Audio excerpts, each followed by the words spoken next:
Hi, welcome to 151 Garage. I'm Shawn. I'm Jill. And as you can tell, we are not in Florida at the moment. So if you guys want to know where we're at, we are in Utah. So this is around Moab. Moab's actually down that way, a little bit further. But as you can tell, the landscape is just a little bit different than Florida. Also, what's different is we have a Jeep. So if you wonder why we got a Jeep right now, we actually rented this from Enterprise when we flew in. We would love to have a Bronco or drive our Bronco here, but that would have taken too long in such a short notice because we just received our Bronco Monday before we had to fly out, and we Saturday. flew out Friday. So, or sorry, Saturday. And we didn't want to bring the Big Bend. We wanted to bring something a little more comfortable, which was the Badlands. We will be taking trips with that later on. Definitely next year we'll be here or somewhere around here with the Broncos, at least one of them, maybe two. But while we're here, we rented the Jeep and we rented it on purpose. We wanted to see what the big hype was about the Jeep. Now, again, like I've stated before, I have nothing against Jeep. I think they're wonderful vehicles for what they are. They do have flaws, just like the Bronco has flaws. And we'll go through some of those. We'll go through some of those as well. And we'll show you some of them. So this is a Jeep Wrangler Unlimited Sport. So it's not your Rubicon, you know, your big 4x4 off-road vehicle. It is still pretty capable. And some of the things I've noticed, one of the good things, it is really quick. It is very responsive. I do like the power that's out of this. This is a 2.0 liter, so I believe a 4-cylinder, but it has tons of power to it. It's never let me down, so I've been able to get everywhere with it. As obviously you can tell, this isn't major off-roading, but this is a long trail that goes out that way. I don't even consider it off-roading. We are on a dirt road. This is a dirt road. That would be off-roading. Yeah. Which we did that the other day. So not in this the though. Jeep. Not in the Enterprise, if you're watching this, I did not take that up there. I took a Polaris, I promise. I can vouch for that. So one of the things I can tell you that they have on Broncos, one, Broncos don't have the drip rails, which obviously here it doesn't rain very often. I think it rained just a little bit. This morning, just a little bit. But Florida, when you open up to Bronco after it rains in Florida, because Florida gets a lot of rain, when you open the door, all that rain just pours right in there. So this right here is helpful. I do like that. I wish Bronco would come up with something a little bit better than what they have right now. I know there's reasons they did it. I don't know what they are. So another thing that this has, so do understand, this is the lowest level Jeep. So it's just your basic Jeep, not your big Rubicon, not your all luxury package. But my God, it has cup holders in the back. Really? Bronco, Ford, put cup holders in the back. Now you can get cup holders as long as you have the leather, which we have the leather in one, the other one doesn't have it. So, and neither does our Black Diamond. Yeah, neither does a Black Diamond. Some other things about it. So some of the odd things. I do have to say, the self-closing door technology on the Jeep is phenomenal. That's a Chrysler thing, because my Fiat does the same thing.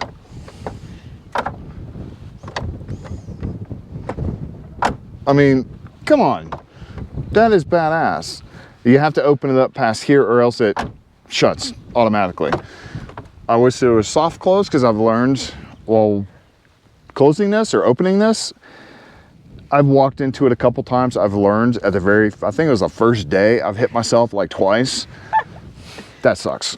My Fiat has the same thing where you open the door, but even when it's fully extended, It'll slam shut on you. it's like a Chrysler feature, I'm telling you. Suicide It doors. must be. So, yeah, guillotine doors right here. Yeah. The other things I've noticed with this right here you got to get used to. So if you guys don't know what this is the lets your seat forward and back.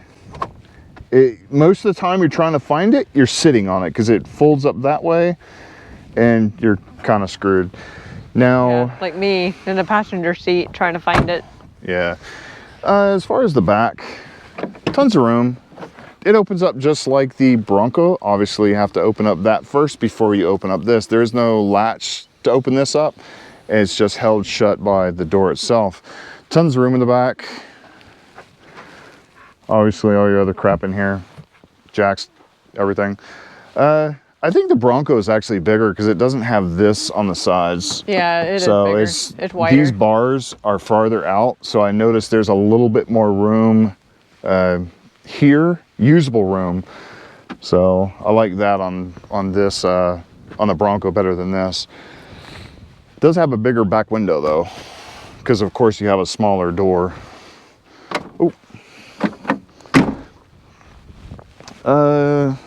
Obviously still has a shitty placement for the license plate on the rear bumper. Can't put it somewhere else on there. Bronco has the same thing with that. Let me see. So I noticed the mirrors on these are really small. I don't know if the larger models have it, or better models have it, where they're wider. I know the Broncos are considerably wider than these are, but they're usable. Now, going on the inside for a little bit more, your head unit or infotainment system, whatever you want to call it, when you turn the car off, it turns everything off. So not the car, the head unit off. You can't just turn the stereo off. It turns everything off. Where if you turn your stereo off in the Bronco, everything still stays up, your clock and everything like that. Your clock disappears. So the only way to get the clock on is to turn this on, which of course you can always turn the stereo down, but I don't know. Plus, I don't know. I'm thinking that my phone is bigger than the face on this. Yeah, our Big Bend, which is a low-level version of a Bronco, has a bigger screen. Yeah, a much bigger screen. It's probably the width of the whole head unit itself, yeah. or the size of the whole head unit itself. So Jeep needs to step it up with this. I think this is actually piss poor for being a 22. 20. Or this is a 20. Sorry, this is a 2020. Hopefully the next model's actually got a little bit bigger.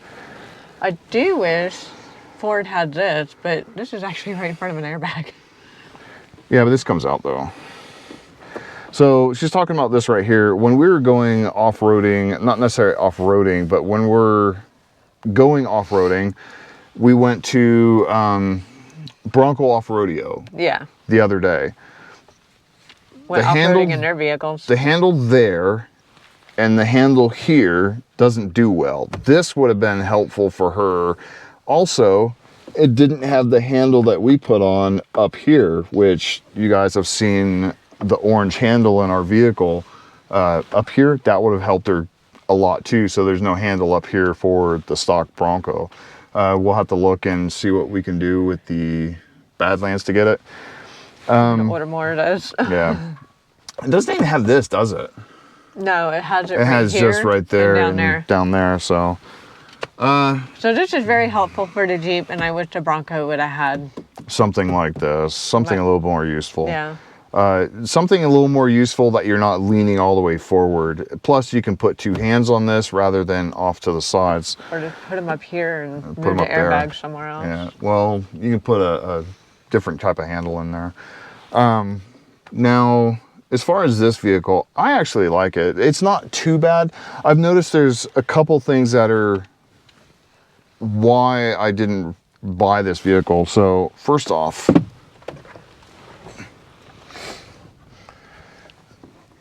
look how close that is to my head.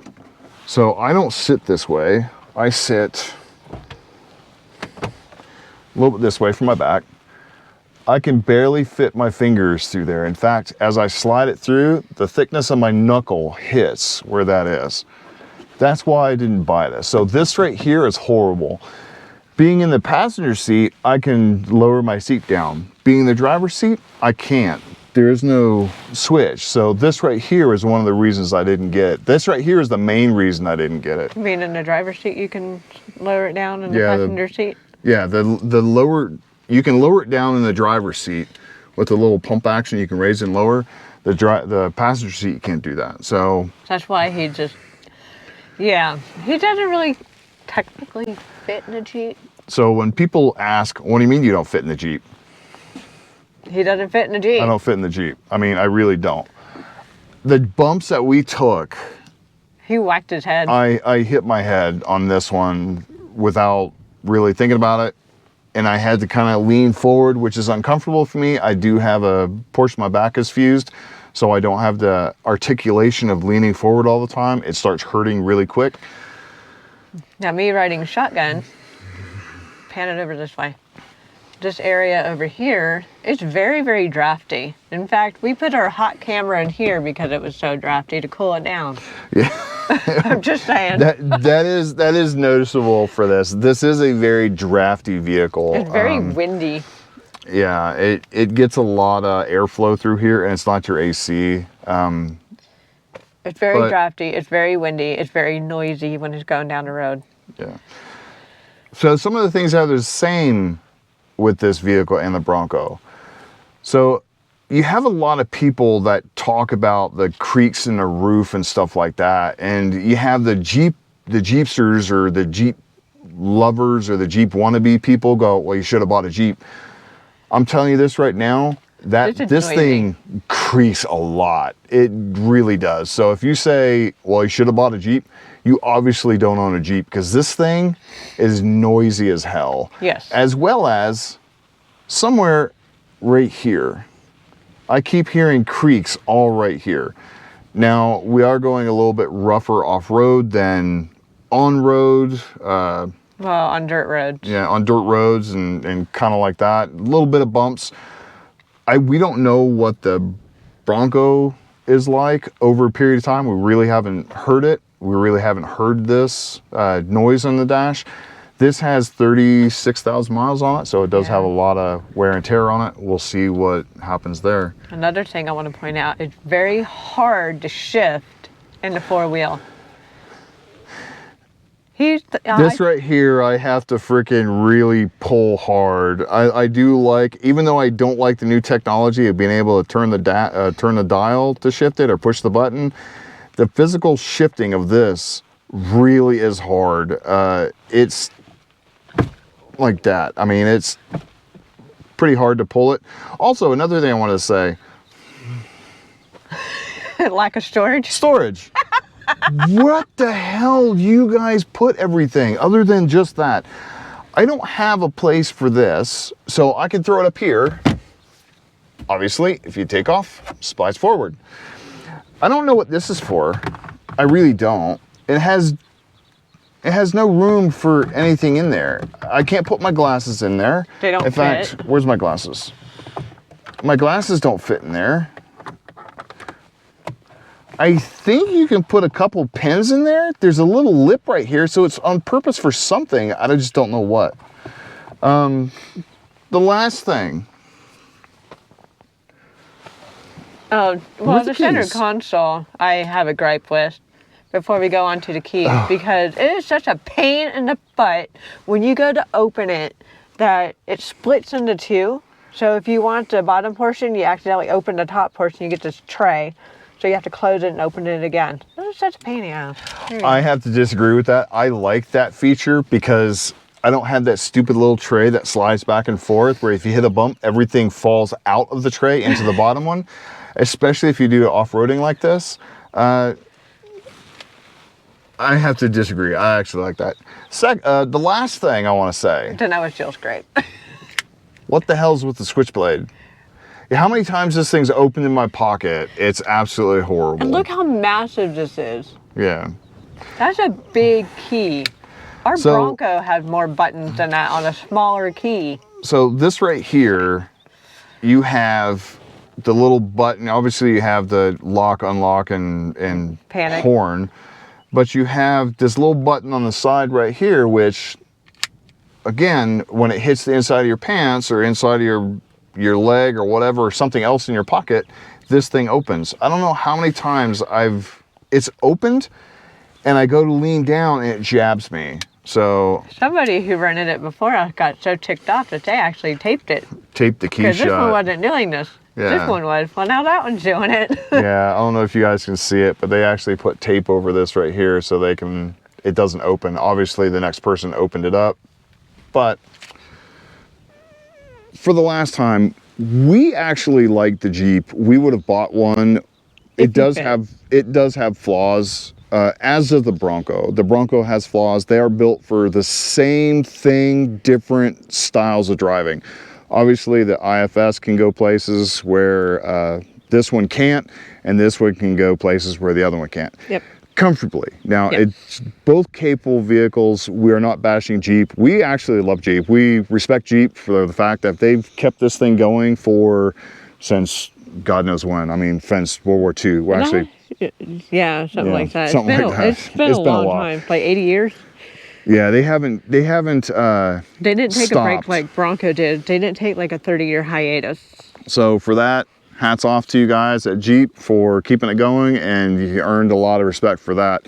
Bronco has a lot of catching up to do, and now with the Bronco out, maybe Jeep will step up a little bit more and fix some of the issues. If they haven't fixed it already, we're not big up on Jeeps. Obviously, we don't have one, so we don't really look at what they have. But, you know, we like it. This is actually a better vehicle than we thought, especially coming out here, more comfortable, a lot of power. I mean, even for a 4-cylinder, I'd love to see what the other one looks like, the 392. Probably way more than I'd ever need. Yeah. But, you know, hope you guys like this. Hope you guys subscribe. And, you know, again, maybe someday when they fix the headroom on this thing for me, I would get one. That would definitely be a possibility. Have to go to Rubicon, though. Yeah. Not the girly sport. Sorry. Can we get it in pink? Absolutely. Oh, they do have pink, don't they? For a limited time now. Oh, damn it. Oh, we can always wrap it. Anyways, you know, again, like, subscribe, hit the notification bell, and stay tuned for more stuff in Moab. So we're here for the whole week. We are going to have as much fun and as many videos as we can. So we did go to Hell's Revenge. That video could be coming up oh, that was pretty so soon. Scary and fun. You all need to watch that one. I was freaking the hell out. We'll talk more about that one later. Okay, bye guys. Bye.